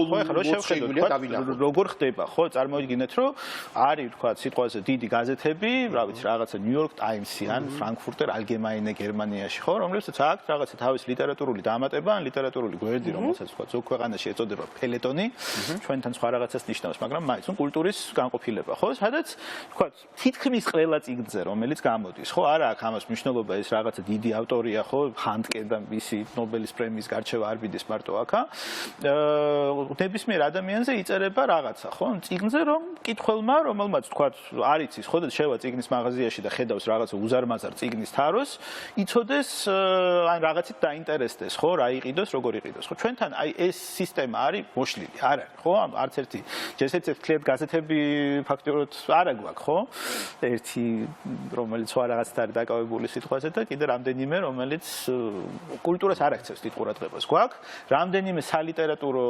გაზეთი ან ჟურნალი სპეციალური რომელიც ასევე საკმაოდ ასე ვთქვათ ვიწრო აუდიტორიაზე მუშაობს ხო როგორც ისედაც იცის პრინციპში რა ხდება ლიტერატურულ რომელიც პრინციპში გამოცემაზე არის ხოლმე ორიენტირებული რომ რაღაც და იქაც პირველ იწერება ვთქვათ ეს არ არის კრიტიკაზე მომუშავე არის ვთქვათ ბეჭდავენ ლექსებსაც მოთხრობებსაც და ასე შემდეგ მათ შორის კრიტიკასაც საგმანოდ ეხა გამოვიდა ეს მინდა რეკლამა გავუკეთო ამ გვერდს ილია უნის გვერდი ლიტერატურა ილიანური ელუჯი ძალიან კარგი პორტალია, ძალიან კრიტიკა არის ესაც იყო. კი, მე წავიკითხე. ეხა აი ამ კრიტიკის პრობლემით იქნება კიდევ უფრო ფართო პრობლემა, ხო, რომელიც დაკავშირებულია პირდაპირ ამ ჩვენ თემასთან, ლიტერატურულ პრემიებთან. ლიტერატურული პრემიები რეალურად ხდება ითავსებს თუ გნებავთ ესე ლიტერატურული კრიტიკის მოვალეობის ფუნქციას, ხო? იმიტომ რომ თქვა წერლები, რომლებიც ელოდებიან რაღაცა კრიტიკულ რეაქციას, ხო? ადამიანი რაღაცას დაწერს, ხო? დაწერა მოთხრობა, ან რომანი, ან ლექსი, ან რა ვიცი მე რა, ხო? ელოდება პიესა, ელოდება რომ ვიღაცა აღიქვავს ამას, წაიკითხავს და რაღაცა აზრს გამოთქვავს, კარგს, ცუდს, არა, მნიშვნელობა, ხო? რაღაცნაირად მის შრომას დააფასებს. ერთ-ერთი საშუალება ფაქტიურად დღესდღეობით არის ეს ლიტერატურული პრემიები, ხო? და ნუ ეს პრემია არის ცოტა და დიდი პრემიები, ასე ვთქვათ, ესეთ მნიშვნელოვანი დავარქვათ ამას ეროვნული პრემიები არის ნუ 3, ხო, თქვა სიტყვაზე ესე დიდი, ხო? საბა, ილიანის ლიტერატურული პრემია და ლიტერა. ხო, ამიტომ თქვა აქ მოხვედრილი ხალხი უცებ ხდება რაღაცა დიდი პროჟექტორების სინათლეში და ითვლება რომ აი ეს არის ქართული ლიტერატურა, ესენი არიან თქვა მთავარი მწერლები და დანარჩენები საერთოდ დაკარგულები არიან, არ მოიხსენიებიან მწერლებად და ბუნებრივია რომ ამ ხალხში რომელიც არ ხვდება ამა თუ იმ მიზეზების გამო თქვა სიტყვაზე აი ამ ბადეში არა მათ წდებათ გული და რაღაცა დროს აი ეს გულის დაწყვეტა გადაიქცევა კიდევ უფრო ცუდ რაღაცეებად ხო აი ეს არის პრობლემა არ ვამბობ რომ ეს არის რაღაცნაირად ან კარგი ან პირიქით ეს არის პრობლემა რომელსაც ჩვენ ყველამ ერთად უნდა ვიფიქროთ როგორ უშველოთ რანაირად უშველოთ იმიტომ რომ თქვა სიტყვაზე პირველი და მეორე ხარისხოვანი მწერლების გარდა ხო არსებობენ მესამე და მეოთხე ხარისხოვანი მწერლები რომლებიც ესე ხარისხებად დაყოფაც პრინციპში რაუბედურებაა კაცმა რო თქვას ხო მაგრამ ნუ ეხლა ზოგი უფრო ნიჭიერია ზოგი ნაკლებად ნიჭიერია პროცესში არიან და მონაწილეობენ ზოგი ასეთია ლიტერატურული პროცესის მონაწილეები არიან და საინტერესო რაღაცებს წერენ ეხლა არ არის ესე რომ აი ის თქვა წიგნები რომლებიც წელს წავიკითხეთ და რომლებიც არ შესულა მოკლე სიაში ან მოკლე ნუსხაში წყალში იყოს გადასაყრელი ხო არანაირად ესე არ არის ესეც საინტერესო წიგნები არის წასაკითხი არის მე პირადად დიდი ინტერესით წავიკითხე ყველაფერი რაც წავიკითხე ზოგი მომეწონა ზოგი არ მომეწონა ზოგი უფრო მნიშვნელოვანია იმისთვის რომ თქვა ქართული ლიტერატურის განვითარებისთვის ზოგადად ზოგი ნაკლებად მნიშვნელოვანია ზოგი ეპიგონურია მაგრამ რაღაცა ფუნქციას ყველა ეს წიგნი ერთობლიობაში ასრულებს ხო იმისთვის რომ ჩვენ გქონდეს არქი ლიტერატურა დიდი მასა ასე ვთქვათ აი ამ ლიტერატურისა საჭიროა ხო იქ სადაც ვთქვათ სიტყვაზე 3 მწერალი არის დიდი ლიტერატურა იშვიათად შეიძლება გაჩნდეს არა და ამისთვის ჩვენ გვინდა საკმაოდ ისეთი მყარი სისტემა ლიტერატურის ხარდაჭერის სახელმწიფოც და არასახელმწიფოც ხო გვჭირდება ლიტერატურული პრემიები გვჭირდება რეზიდენციები ეხა პროფესიებზე თქვი შენ ნენე და ასევე ერთ-ერთმა პოეტმა დაწერა პოსტი იქილიკა იმაზე რომ აი კინორეჟისორების ყველა მიცით ხომ წერლები ხართ სამივენი და იცით რომ თქვენი პროფესიით საქართველოში ადამიანი ვერ იცხოვს მათემატიკურად შეუძლებელია ბევრნაირად მაგ დათვლილი აი მათემატიკურად შეუძლებელია ნუ პატარა ქვეყანა ვართ ტირაჟები არის პატარა ხო ეხლა თქვა სიტყვაზე ინგლისურენოვან იმაში რა ქვია და თქვა საშუალო წიგნმა რომ რაღაცა 100,000 ტირაჟით გამოვიდეს კარგად არის ის წერალი აღარაფერი აღარ უნდა აღარც შენი პრემია უნდა და საერთოდ არაფერი არ ჭირდება ამ ქვეყანაზე არა მაგრამ ჩვენთან რახან ბაზარი არის პატარა ვერ იცხოვრებს წერალი და ზოგი იურისტია ზოგი ტელეცამბანია ზოგი ამლაგებლად მუშაობა უფრო რაციონალური გადაწყვეტილებაა ეხლა ცუდად არ გამიგუბრალ დაბალანსებადი პროფესია ვახსენებ ეს არ არის შემოსავლიანი პროფესია ეს არ არის შემოსავლიანი საქართველოში სამაგიეროდ დიდი სიმბოლური კაპიტალია ხო წერალს აქ დაფასება სხვა მხრივ ხო მაგრამ დიდარი წერალი საქართველოში არავის არ ყოფილა ეხლა ჩვენ ვიცით ვაჟებშაველაც, ვიცით ალექსანდრე ყაზბეგიც, ილია ჭავჭავაძე, რომელიც წერლობით არ გამხდარა მდიდარი, აკაკი წერეთელი, რომელსაც კაფიკი ცხოვრებაში არ უჭყავდა ჯიბეში, ხო, წერალი საქართველოში იყო ღარიბი ადამიანი, მაგრამ დაფასებული სხვათა შორის ამ სიღარიბის გამოც, ხო, იმიტომ რომ საქართველოში ესე იყო, რომ სიმდიდრე მაინც და მაინც კაიკაცობასთან და კაიკალობასთან არ ასოცირდება. ეგ არის ცუდი ძალიან. კი, საბჭოთა მოდელი და საბჭოთა მწერალი კიდე სხვა ფენომენია. ის კიდე სხვა ფენომენია, ხო და ეხლა ნელ-ნელა დაუბრუნდით იმ ძველ დროს, როცა არ არის ეს წერლობა ფუფუნება, ხო და თუ გვინდა რომ თქვათ დავისახავთ მიზნად და მე მგონი ღირსია ჩვენი ლიტერატურა ამისი, თუ დავისახავთ მიზნად რომ განვითარდეს ჩვენი ლიტერატურა, განვითარდეს რაღაცა ესე პროგრესული ხაზი კი არა, რომ რაღაც ნათელი მომავლისკენ მივდივართ სადღაც, ხო? რომ ხალხი რომელსაც უნდა წერა, რომელმაც გადაწყვიტა რომ დაწეროს, ხელი შეუწყოთ რაღაცნაირად და თქვათ არა მარტო რაღაცა სიტყვაზე 20-30 წერალს რომელიც რომელსაც ასე თუ ისე ყველა კითხულობს, არამედ დანარჩენებსაც, ხო, განსაკუთრებით ახალგაზრდობას მივცეთ საშუალება იცხოვროს ლიტერატურული ცხოვრებით, ხო და ამისთვის რაღაცა ალბათ უნდა გაკეთდეს. ბოდიში რაღაცა კითხაც ვიყავ. ძალიან საინტერესო ვიპარაკე და ამიტომ არც გაგვიჩნდა სული რომ შეგვეწყვეტინებდა, მაგრამ მე მაქვს ხოლმე ერთი გულისხმობა სულ.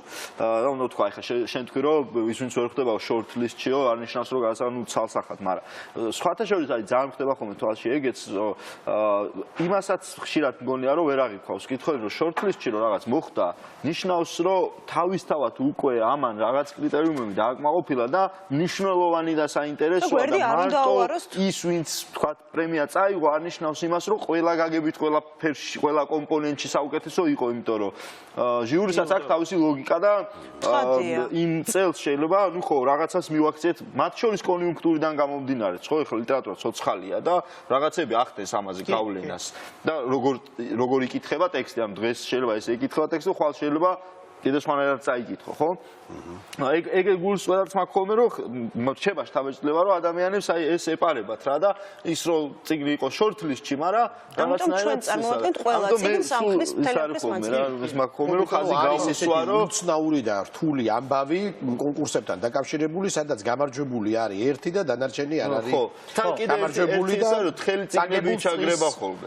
ანუ პრემიაზე კი არის ჩაგრება, ან კითხველის მხრიდან ჩაგრება ხოლმე, რომ აი ბევრჯერ მომისმენია რა რომ ეს თელე ეს რა არის იგივე თხელი როა და არა და ძალიან რთული დაწერია ეს პატარა ტექსტები სინამდვილეში. ხო, აი წელს სხვა შორის ერთ-ერთმა მცირე პროზამ გაიმარჯვა, ხო? ზაალ სამადაშვილის კრებული არის აი აბსოლუტურად გააზრებულად მისი პოეტიკა არის ესეთი რომ ეს არის მინიმალისტური პროზა და მცირე ფორმით რისი გაკეთება შეიძლება, ხო? ეს იყო მაგალითად ის შემთხვევა, როდესაც აი სწორედ აი ამ პოეტური თავისებურების გამო ავირჩიეთ ეს წიგნი არა რომ აი ამ ფორმას აქვს მნიშვნელობა და ამ ფორმით შეიძლება ისეთ რაღაცების გაკეთება, რასაც თქვა დიდი ფორმა რის საშუალებასაც დიდი ფორმა არის. ზალიკო, ჩადარტი უკაცრავად გაგაწყვეტინე, შენ ასევე ახსენე, თქვა რაღაცნაირად ლიტერატურა არ არის მოწყვეტილი, ხო, აბსოლუტურად და განსაკუთრებით წლევანდელ საბაზეც ეს გამოჩნდა და შენ აღნიშნე კიდე შენს ასე თქვა სიტყვაში რომანების ნომინაციას როცა ეხებოდა რომ ლიტერატურა ტექსტები კონკურენციაში მოდის პოლიტიკურ რეალობასთან და მათ შორის ტექსტთან, ხო, თქვა დაკამორჩილაძის კუპიდონი ახსენე შენ. აი, რამდენად არის ეს ცხადი კავშირი, თქვა იმ პოლიტიკურ კონტექსტსა და ლიტერატურას შორის, აი ეს რამდენად დაინახე წელს ეს და რატო დაინახე თქვა ამ ტექსტში ასე ეს და საინტერესო. იცი რა, უბრალოდ გიოს აკამორჩილაძის ტექსტ აკამორჩილაძე არის ერთ-ერთი გამორჩეული მწერალი იმ თვალსაზრისით, რომ ის უყურებს ეს რაღაცა ის აქვს, რა ქვია, მოწყობილობა ვიზუალური ესეთი. უყურებს იმ რაღაცა სიღრმისეულ პროცესებს და მექანიზმებს, რომელიც ამოძრავებს ქართულ კულტურას და ხედავს ამას რომანებშიც, ხედავს არამხატრულ პროზაშიც, რომელიც ასევე შესანიშნავია, ხო? ამ რომანში დაინახა სრულიად გამორჩეული რაღაცა, ხო, რომ აი არის რაღაცა ქართულ რეალობაში ბოლო 200 წელია ყოველ შემთხვევაში თუ მეტი არა არის ესეთი მექანიზმი რომელიც გვამოძრავებს ეს არის პოლიტიკური რომანტიზმი ხო რომელსაც აქვს სხვადასხვა გამოვლინებები ეს არის აი ესე რაღაცა უცებ სპონტანურად შეიძლება გულით მიღებული გადაწყვეტილება რომელიც გაიძულებს რომ შეეტაკო და დაეტაკო რაღაცა უზარმაზარ წარმოუდგენელ მანქანას რომელსაც ალბათ თავიდანვე იცი რომ არანაირი შანსი არ აქვს მასთან ომის ან გამარჯვების, მაგრამ მაინც მიდიხარ აი ამ ომში, ხო? რაღაცა ეს თავგანწირული სულისკვეთება დავარქვათ ამას, ხო? სხვა შორის ბარათაშვილი იყო პირველი არა, მაგრამ ერთ-ერთი მთავარი ავტორი ამ პოლიტიკური რომანტიზმის, არა მარტო ჩვეულებრივი რომანტიზმის, არამედ პოლიტიკური რომანტიზმისა, ხო? ხო და უბრალოდ ის კავშირი, რომელიც მე დავინახე, ხა დღესაც შეიძლება ესეთი იგივე რაღაცა ხდებოდეს, იმიტომ რომ თქვა ის გინდა ომი დავარქვათ, გინდა ბრძოლა, გინდა რაც არის, რომელიც დღეს სამოქალაქო აქტივისტებს აქვთ დაწყებული, თქვათ, სახელმწიფო მანქანის წინააღმდეგ, ოლიგარქის წინააღმდეგ, რომელსაც არ ვიცი, რამდენი მილიარდი აქვს და რომელსაც შეუძლია, თქვათ, აიღოს და ეს სახელმწიფო მთლიანად ჩაიდოს ჯიბეში და ჩადებული აქვს კიდევაც, ეს არ არის შეიძლება რაციონალურად წინასწარ დაფიქრდე და ხო, წინასწარ დაფიქრდე და თქვა, რომ აი ღირს თუ არა და აი ანგარიშო მათემატიკურად აქეთ პლუსები, იქით მინუსები ბალანსი გამოიყვანო, შეიძლება ეს ბალანსი მინუსში იყოს. მაგრამ ამ ბალანსს არ აკეთებ და მაინც აკეთებ და რაღაცა ტიპის ცხოვრება და გამარჯვებები ალბათ აი ამ სულისკვეთების გარეშე იქნებოდა. მე მგონია რომ აკა მე ხაზი დაიწყო მორიდებულ ზურმუხტში, სადაც პირველად გამოკრთა ეს იმერული ამბავი, ასე ვთქვათ, პერსონაჟები და ზუსტად ეგ ამბავი დაიწყო, იქაც არის მთლიანად რაღაც მორიდებულ ზურმუხტში ხდება, ანუ მთლიანად ემოციური ამბავი, რომ პირველი იმ გაუგებრობით რო იწყება. და სხვა შორის ეგ წიგნი დაემთხვა, რაც სრულიად 2013 წელი იყო და რო წავიკითხეთ დამშა შთაბეჭდილება, რომ ამ კაცმა რაღაცა გვიწინასწარმეტყველა ამ წიგნში და სხვა შორის კარგი არაფერი. ხო, იმერელი იმპერატორია იქა, ხო? საინტერესო მოვლენა ხდება იქ, აჯანყება ხდება იქ. და იქ საინტერესო პერსონაჟები გამოჩნდება. პარალელურია. ხო და ნუ აი ეს არის თქვათ ავტორი, რომელიც საქართველოს ხედავს რენტგენივით რა და ნუ მე მგონი რომ ეს კიდე ცალკე დამსახურება, კიდე ცალკე ბევრი სხვა დამსახურებაც აქვს და ამიტომ ეხლა შეიძლება ბევრისთვის ის იყოს, რა ქვია, რომ რაც სჭირდება ეხლა ამ ადამიანს მე-6 საბა, მისავით გავდო და კეთილაურს რომ მე იდეათი მოვისმინე რომ მოდი აკაშო პირდაპირ ავტომატურად მივცეთ ხოლმე საბაო და კონკურს გარეთ მაგრამ საინტერესო იყო თვითონ მოკლე ნუსხაში აბსოლუტურად ასე ინდივიდუალური იყო ტექსტები. რომანი სრულიად განსხვავებული. სრულიად განსხვავებული. სულთერგანგი და ივან პეზუაშვილის ფსკერის სახარე. სრულიად განსხვავებული რომანი იყო ტენდენციების მანიშნებელი. სამივე იყო, ხო, ან ესეთ ამოსარჩევად, რა თქმა უნდა, ძალიან ძნელია ხოლმე. ძალიან, სრულიად განსხვავებული ტექსტები იყო. მაგრამ ნუ რაღაცნაირად კონკურსია და ხო, მორჩევა გვიწევს. ასევე ერთმანეთისგან განსხვავებული დოკუმენტური პროზა და ესეისტიკა, მე ვფიქრობ ძალიან კარგი მოკლე ნუსხა არის და ჩვენ შაბათებზე გადავანაწილოთ. ნუსხის გარეთაც დარჩა კიდე ბევრი კარგი სხვა. ალბათ, ესეც ალბათ სიმბოლურია, რომ ზუსტად ამ ნომინაციაში ამდენი საინტერესო ტექსტი იყო თავმოყრილი. აი მე ყოველ შემთხვევაში ძალიან მიხარია, რომ სწორედ ეს მიმართულება, რომელიც ჩვენ ძალიან სუსტი იყო საქართველოში, არამხატვრული პროზა, რომელშიც შედის თქვა სამეცნიერო პოპულარული ტექსტები, ესეისტიკა და რა ვიცი, ბევრი სხვა რაღაცა არის. ხო, ძალიან განსხვავებული ნომინაცია, იმიტომ რომ რაღაც ერთ ქვაბში არის მოქცეული ბევრი სხვადასხვა ტიპის წიგნი. ხა არის წიგნები, რომელსაც მე პირადად ძალიან დამწყდა გული, ხო, ლანა ღოღობერიძის შესანიშნავი წიგნი აქვს დაწერილი, ხო, დავით წერედიანის ესეები იყო.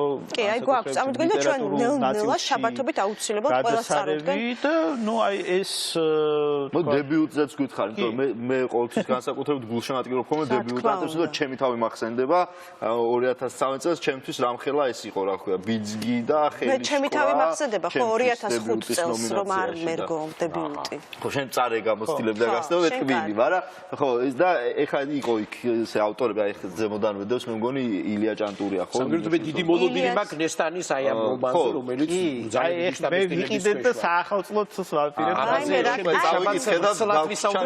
ნესტანი ცოტა იქვე არის შესაძლებლობა რომ წამოწვეს და იძინოს და როცა არ იქნება გასული იქნება სტუდიიდან მე ვილაპარაკ. ეხა ეს სხვა შორის ერთი რაღაც პრინციპში ხო პირველად ვიყავი ამ ჟურიში და სხვა შორის ხშირად ჩემთვის რაღაცა სხვა ჟურიების გადაწყვეტილებები ყოფილა ხანდახან გაუგებარი, ხანდახან გასაბრაზებელი და რაღაც ბუნებრივი რაღაცა არის, ხო, ეხა რაღაც ინდივიდი იღებს გადაწყვეტილებას. კრიტერიუმები შეიძლება არც არსებობდეს ამისთვის, მაგრამ რაც მთავარი არის ჩემთვის, რომ უნდა იყოს კრიტერიუმები, რომელიც არის დასაბუთებადია, რომლის უკან შეიძლება დადგე და თქვა, რომ აი, ეხა გინდა ესროლეთ და გინდა დავხრიტეთ, მე ესე მგონია და ვასაბუთებ, რატომ მგონია ესე, ხო? და ერთი ის გამახსენდა უცბად რატინ რო თქვა უშუალოდ დაჯილდოებაზე რომ მე გული დამწვავთ, ამ თვითონ აღნიშნა, ხო? თარგმანზე იყო ბროდსკის თუ არ ვცდები. ხო, აი შენც ახსენე წერა, რომ ტექნიკურ კრიტერიუმ კრიტერიუმებს არ აკმაყოფილებდა. ეს რას ნიშნავს? ანუ ტექნიკურ რაღაც გამოცემის ფორმას თუ თვითონ ტექსტში? არა, ნუ მაგალითად ახლა წარმოიდგინე ის არის, არა, ტექსტში მაყურებელმაც რო იცოდეს რა, აი რას ვეყრდნობით ხოლმე. შენ ახლა გადახვედი იმაზე კრიტიკაში რატო არ გაიცა?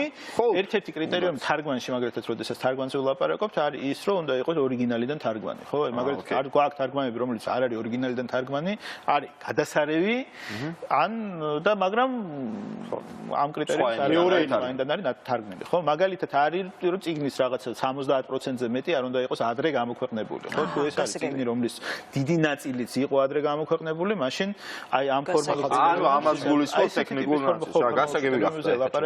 ან რაღაცით არ ჯდება, თქვა, სიტყვაზე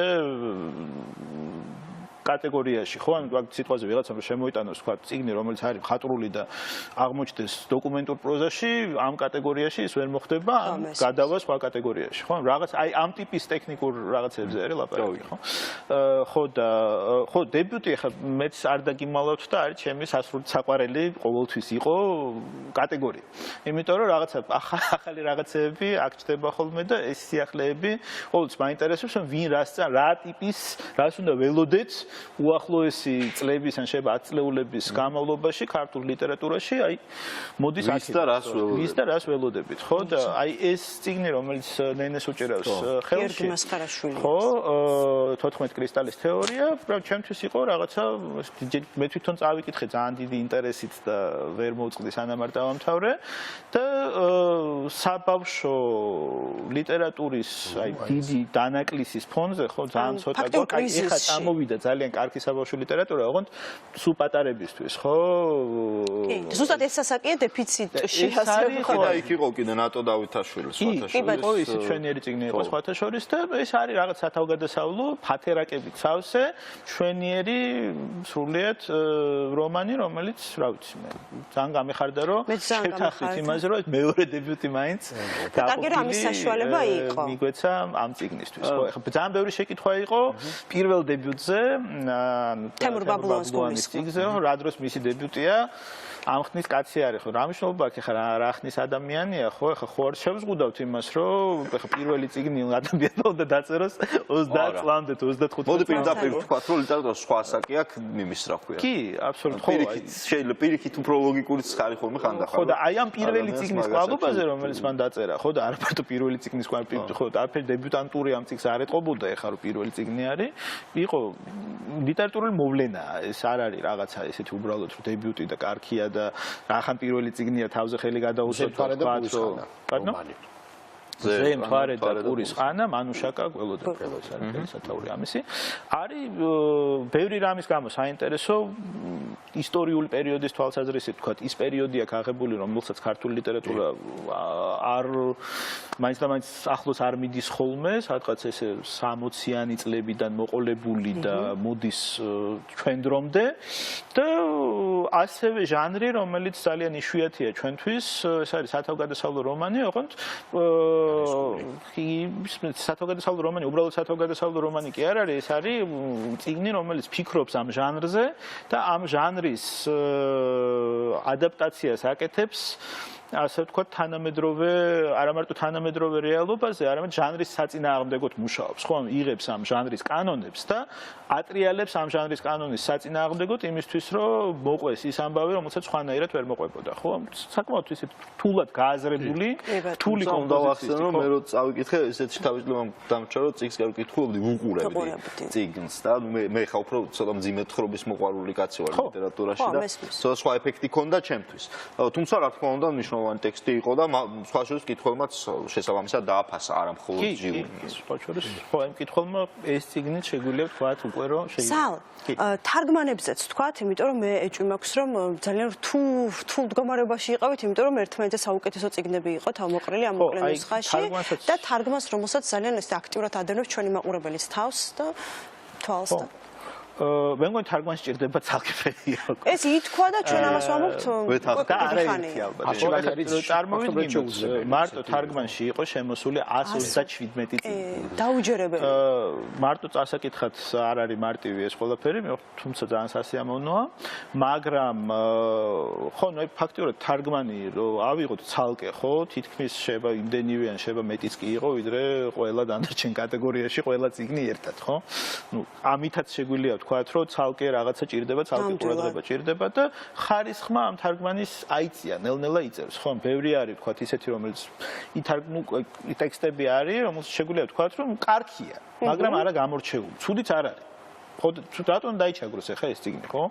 კარგია, ხარისხიანია, მაგრამ რაღაცა ეს საშუალო დონემ თარგმანის აიწია ზევით, რაც ძალიან სასიხარულოა. იმისთვის რომ ამ საშუალო დონემ აიწიოს წეღანას თქვით ესა, აი ეს სიმრავლე გჭირდება, ხო?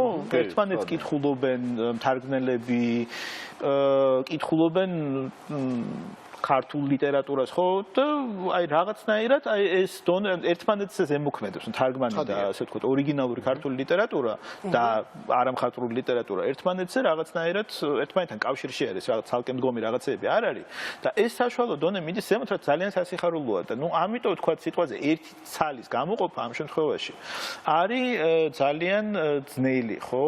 ხო და დასანანიც რაღაცას უსამართლო. ყველას გულისხმდება საბოლოო ჯამში. ისეთი ტექსტები, ხო, ხშირად ისე არის ხოლმე, რომ ვთქვათ ის ავტორი ვისაც ისაც თარგმნიან, ის ავტორიც ეხმარება ხოლმე.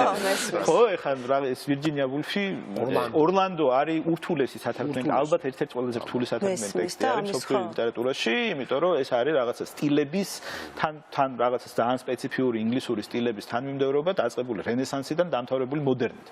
და ამ სიუჟეტიც ამას ურთულესი შრომა. უმძიმესი ურთულესი. და ეს არის ხო მართლა ურთულესი შრომა, ხელის მოკიდებაც კი უკვე წასაღალისებელია. ევრიპიდეს ეკამეც, ასე ვთქვათ, მელადუმბაძე ორლანდოს შემთხვევაში და ნანატონია. ევრიპიდე შესანიშნავი, ასე ვთქვათ, მაგრამ აი თარგმანში ზუსტად არის ბევრი ისეთი წიგნი, რომელსაც თქვენც და მეც და კიდევ ძალიან ბევრი ადამიანს ალბათ დაწყდა გული და რაც საინტერესოა, ეს თარგმნელები აღმოჩნდნენ ყველაზე უფრო მორიდებული ხალხი. ეს აღსანიშნავი იყო და შესამჩნევი, კი, ნამდვილად ასე. შუმა რომელსაც ამხელა დამსახურება მიუძღვის, წვლილი მიუძღვის ქართული, თქვა, თარგმანის წინაშე, ქართული ლიტერატურის წინაშე, მორიდებული, აი ესეთი მორიდებული სიტყვა თქვა და ძალიან ღირსეულიც, ხო? მიუხედავად იმისა, რომ ხა აი მაინც რაღაცა ეს გაყოფა არსებობს, რომ რაღაცა ვითომ თითქოს მეორადი შრომა, ნაკლებად დასაფასებელი შრომა, მაგრამ სინამდვილეში დიდი შრომა და ასე ვთქვათ, შეიძლება თარგმნელებს კიდე ნაკლებად. ასე რომ ქართული ლიტერატურა ვითარდება ქართული სასამართლო სისტემისგან. განსხვავებით. ლიტერატურა ვითარდება. სასამართლო სისტემა მიდის უკან, ლიტერატურა მიდის წინ. თუმცა მოსამართლეებს უფრო მეტი სტაბილურობა აქვს, ვიდრე მწერლებს. აი ეს არის პარადოქსი. ხო, აი 2050-იან წლებამდე ისინი უფრო უბადონი არიან. ისინი უბადოები არიან, მაგრამ მწერლები უბადოები არიან. მაგრამ ჩვენ უბადოები ვართ. მადლობა ზალ, ვიყავით ჩვენთან ერთად პირველივე გადაცემაში, აუცილებლად კიდევ მოგიწევთ და მაყურებელს კიდევ პირობას ვაძლევთ, რომ აუცილებლად ამ წიგნებს, რომელიც ახლა რაღაც მიმოფანტულად ვახსენებთ, თანმიმდევრულად წარუდგენთ. კი ბატონო და ასევე უნდა ვთქვა, რომ თენგო გოგოტიშვილის სიუჟეტი უნდა ვნახოთ, თენგო, რომელიც გამუდმებით ეძებს საქართველოს ევროპაში, ევროპულ რუკაზე, ვნახოთ რა მოამზადა დღეისთვის და შემდეგ უკვე დაგემშვიდობთ. დიდი მადლობა თქვენ და დიდი მადლობა მაყურებელს. მადლობა ზალ. გაიცანით საკუთარი ქვეყანა ისეთი, როგორცაც მას მსოფლიო 7 საუკუნის წინ იცნობდა. დროშით, რომელიც თბილისის თავზე ფრიალებდა და არა მხოლოდ თბილისის. და აი აქ სევასტოპოლის, ანუ სოხუმის თავზე არის იგივე ხუთჯვრიანი რუკა და ხაზებით, მწვანე ხაზებით გვერდში. ეს არის 1326 წელს დახატული რუკა. ევროპული რუკა რომ არა, მეტი გვექნებოდა სამტკიცებელი. აი ამ შემდგომ რუკაზე, ცოტა ხნის შემდგომ დახატულზე, უკვე ისევ ჩანს ეს კავკასია და აი აქ ისევ არის თბილისი და თბილისის თავზე არის ისევ ხუთჯვრიანი დროშა. როდესაც აი ეს დროშაზე იყო საუბარი, რომ მე ვამბობდი, რომ ისტორიულად ეს არ დასტურდება თქო, მაგრამ რაც დავიწყე ამ რუკების შესწავლა და ამ რუკებზე ნამდვილად რეალური დროშებია გამოსახული, მე დარწმუნებული ვარ, რომ ეს 5-ჯვარი დროშა მართლაც არის საქართველოს დროშა. ეს არის რუკა ერთხელ და მეორე მხრივ არის ენციკლოპედია. რაც იცოდნენ, ის ეწერა ამ რუკას. 1916 წელს კიდევ უფრო მაღალი ხარისხის რუკა გააკეთა ვალდემიულერმა და აი აქ თქვენ ხედავთ საქართველოს მეფეს. კოლხეთი, იბერია, ალბანეთი და ქვემოთ დაწერია რა ქვია საქართველოს სამეფო როგორც უკვე გითხარი და საქართველოს მეფე ხატია. საქართველოს მეფის გამოსახულება სხვა რუკებზეც არის, მაგალითად, აი, რექს გეორგიანე დაწერია აგერ კარგი მეომრები ცხოვრობენ. რუკის ავტორი, ოღონდ რუკის ავტორი ამბობს დაყრდნობით ასაკვირველი იმ ინფორმაციით. აი ასეთ რუკებზე არის შეგროვილი ის ცოდნა, აი ამ რუკებზე, თქვათ არის შეგროვილი ის ცოდნა, რაც მოგზაურება. მარკო პოლო მოდის თუ სხვები მოდიან აღმოსავლეთისაკენ, ისინი იწერენ ყველგან ცნობებს, რაც არსებობს. მე ეს კარტოგრაფების ხედან და აი ცდილობენ რომ რაღაცნაირად, რა ქვია, ვიზუალიზაცია გაუკეთონ ამ მასალას და ტექსტები წერი. არის სხვა რუკებიც, მაგრამ ესე წერია რომ აი კაი მეომრები არიან, კაი შესახედი ხალხია და ეს ის ქვეყანა კი არაა, რომელიც ზოგიერთის წარმოდგენაში, ზოგიერთი ცუდი ევროპელი პოლიტიკოსის წარმოდგენაში, სადღაც საბჭოთა კავშირის დანგრევის შემდეგ შეიქმნა. არამედ ეს ქვეყანა არსებობს. ადრე ანტიკურ პერიოდში უნდა გავაგებინოთ, რომ კოლხეთისა და იბერიის სახელით და შემდგომში როგორც საქართველოს შუა საუკუნეებიდან მოყოლებული და საქართველო არის მათთვის ასე ცნობილი სამყაროს განუყოფელი ნაწილი. სპეციალისტობა სულაც არ უნდა. ამ რუკების ზედაპირული შესწავლითაც ცხადია, რომ ათასწლეულების წინაც იმჯერ კიდევ ძალიან პატარა მსოფლიოს ნაწილი ვიყავთ. კოლხეთი და ოქროს საწმისი რო აი ხედა სადავართ. შვენივრად მიყუდებულია ოქროს საწმისი. იმ დროინდელ სამყაროში ვაპარაკოთ მე-12 საუკუნეს, ხო? ვაპარაკოთ მე-13 საუკუნეს. არგონავტების მითი, რომელიც ასევე ძალიან პოპულარული იყო შუა საუკუნეებში და ჩვენ შეგვიძლია დავინახოთ ეს აი ვახსენეთ რა ქვია ჰერფორდის რუკაზე პირდაპირ აი აქ ჩანს ოქროს საწმისი, ისე როგორც აი ეპსდორფის რუკაზე. ევროპელთა და სხვათა დახატული რუკები საქართველოს ისტორიის ზოგიერთ თეთრ ლაქას ამოავსებს. სავარაუდოდ რუკებს მაშინ ქართველებიც ქმნიდნენ, მაგრამ დღემდე არაფერს მოუღწევია. რამაც მოაღწია წინაპართა დახატულიდან, ცალკე გაშიფრვა და ახსნა იმასაც სჭირდება. საქართველოს ყველაზე მთავარ ეკლესიაში, სვეტიცხოველში არის გემები გამოსახული. ეს გემები არის სამხედრო გემები. სავარაუდოდ მთელი ის ნაწილი ფრესკის იმ კედელზე არის არა უგვიანეს მე-14-15 საუკუნის. ამ გემებს აქვთ დროშები. ქართულ ეკლესიაში სხვა ქვეყნის დროშების დახატვის აზრს მე ვერ ვხედავ. გარდა ამისა, ვიცით იმ დროს დაახლოებით რა ქვეყნის გემები დადიოდნენ, მათ შორის ძალიან მნიშვნელოვანი იყო ვენეცია და გენუა. არც ვენეციას და არც გენუას არ აქვს ასე. ანუ პარალელურად ეხლა მაშინ არ არის ესეთი ჩამოყალიბებული, იხმარებოდა. იყო 5-ჯვრიანი და იყო წითელზე ოქროსფერი ჯვარი. აი ეს იყო მე ვფიქრობ საქართველოს სხვადასხვა პერიოდში დროშები. კაცობრიობამ პირველი რუკები დიდი ხანია დაკარგა. ფაქტია, ძველ მოგზაურებს მხოლოდ ზევსი და პოსეიდონი არ მართავდნენ და ნავიგაცია ძალიანაც კარგად შეეძლოთ. და არის ერთი შუა საუკუნეებში გადახატული რომაული საგზაო რუკა, ძალიან საინტერესო, რომელიც ინახება ვენის ეროვნულ ბიბლიოთეკაში. შეგვიძლია ვთქვათ, რომ ეს ასლის სახით შემონახული ყველაზე ძველი, დიდი ესეთი მეტნაკლებად შეგვიძლია დიდი ტერიტორიის მომცველი რუკა, რომელზეც საქართველოს ჩანს, იქ არის სახელები, რომელიც შეგვიძლია თქვენ ჩვენ განსაკუთრებით ზღვის სანაპიროზე, შავი ზღვის სანაპიროზე გავიგოთ და გავშიფროთ, რას ნიშნავს. ძველი რუკები პრიმიტიულობის მიუხედავად ჯერ კიდევ გასაშიფრია. გასარკვევია კასპი ამ რუკაზე იგივეა თუ არა რაც დღეს. ან რას ერქვა წმინდა გიორგის ქალაქის ზღვისპირას, ბათუმსა და ფოთს შორის. მე ვამზადებ წიგნს ამასთან დაკავშირებით, რომელიც იქნება უფრო ალბომი, რომელიც მე ვფიქრობ, რომ რაღაცნაირად გარკვეულ საფუძველს მოგცემს იმისა და ბიცკს, რომ უფრო სერიოზული კვლევები დავიწყოთ, როგორ არის კარტოგრაფიულად გადმოცემული საქართველოს ევროპულ და არაევროპულ რუკებს. ქართველი, მასშესადამე ევროპელი, ახლაც წმინდად პოლიტიკური თემაა. ადრე ხომ იყო და იყო. დიდ და მცირე კავკასიონს შორის მოქცეულ ქვეყანას მუდმივად ვიღაცისთვის რაღაცის დამტკიცება უწევდა.